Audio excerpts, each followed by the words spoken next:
రోజా tweet వెనక Jagan master plan ఉందా? సాయం చేస్తే మర్చిపోతారు అంటూ వైసీపీ ఫైర్ బ్రాండ్ రోజా చేసిన ట్వీట్ రాజకీయ సంచలనం రేపుతోంది. ఆమెను నగరి ఇన్ఛార్జ్ పదవి నుంచి తీసేసి గాలి జగదీష్ ను తెస్తున్నారా?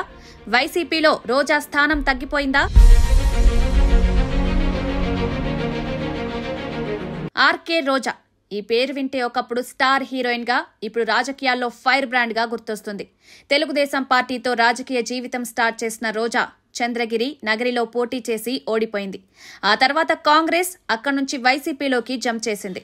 వైసీపీలో నగరి నుంచి 2 సార్లు ఎమ్మెల్యేగా గెలిచి జగన్ కేబినెట్ లో మంత్రిగా కూడా సందడి చేసింది. కానీ ఆమె వివాదాస్పద మాటలు, ప్రత్యర్థులపై విమర్శలు ఎప్పుడూ హాట్ టాపిక్. ఇప్పుడు ఆమె చేసిన ఒక ట్వీట్ రాజకీయ వర్గాల్లో గుసగుసలు రేపుతోంది. అందుకే హెల్ప్ అనేది చాలా విచిత్రం అంటూ రోజా ట్వీట్ చేసింది. ఈ ట్వీట్ సోషల్ మీడియాలో వైరల్ అవడమే కాదు, నెటిజన్లు రోజాను ఓ రేంజ్ లో ట్రోల్ చేశారు. కానీ అసలు కథ ఇక్కడే ఉంది. ఈ ట్వీట్ వెనుక వైసీపీలో రోజా స్థానం తగ్గిపోయిందా? జగన్ ఆమెను నగరి ఇన్ఛార్జ్ పదవి నుంచి తప్పించి గాలి జగదీష్ ను తెస్తున్నాడా అన్న చర్చ మొదలైంది. రీసెంట్ గా ఆంధ్రప్రదేశ్ బడ్జెట్ మంత్రి పయ్యావుల కేశవ్ ను రోజా తీవ్రంగా విమర్శించింది. అంతలోని ఈ ట్వీట్ చేసింది.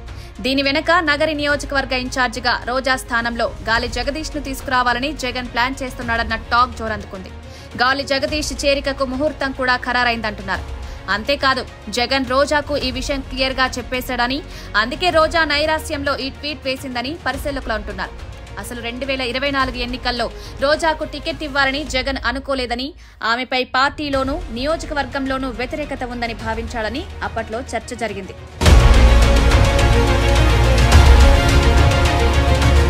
అయిష్టంగానే జగన్ రోజాను 2024లో నగరి నుంచి పోటీకి దింపాడు.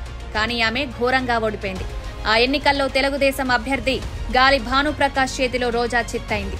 ఇప్పుడు ఆ గాలి ఫ్యామిలీ నుంచి గాలి జగదీష్ ను వైసీపీలోకి తీసుకొచ్చి నగరి బాధ్యతలు అప్పగించాలని జగన్ ప్లాన్ చేస్తున్నాడట.